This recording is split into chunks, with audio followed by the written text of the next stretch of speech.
The Chicago Bulls have won the first two games of their series against the Celtics on the road. Here's Bulls head coach Fred Hoiberg on why his team has come together in the playoffs.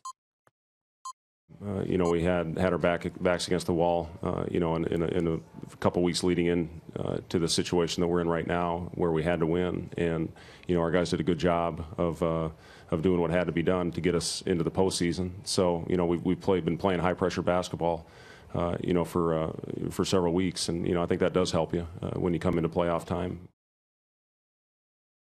When you look at the Chicago Bulls, 7-2 in their final 9 regular season games, how surprised are you that the Bulls have been able to really beat the Celtics in convincing fashion? All the Bulls have done all year.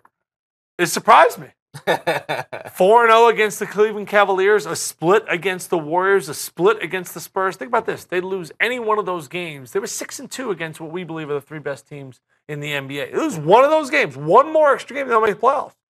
And now, that was utter domination. They beat the Celtics every single quarter they played them in game number 2. I thought that was their most impressive win all season. And they beat some pretty good teams like I just named. So what we've come to expect with the Bulls is literally expect the unexpected.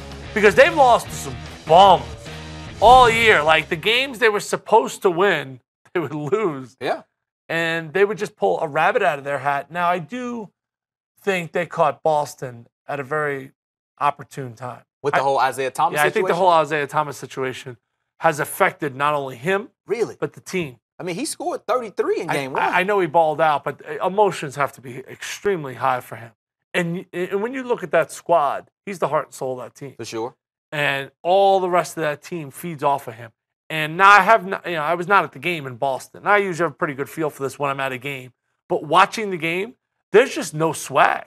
There's no confidence. There's no sense of urgency. The crowd is like not into the game. There's just no feeling like they're the better team in the series. Don't you feel the same way? I would say so. I mean, I feel like the experience of a Rajon Rondo, who actually, won a title with that very organization, the Boston Celtics, is really coming to the forefront. The same thing with Dwayne Wade, and we know Jimmy Butler is Jimmy Butler. To your initial point, they split the regular season series, the Celtics and the Bulls, and the home team won every game during the regular season. So to see the Bulls go on the road and win the first 2, very surprising to me. The Boston Celtics have their work cut out for them when they go to Chicago for Game 3 on Friday.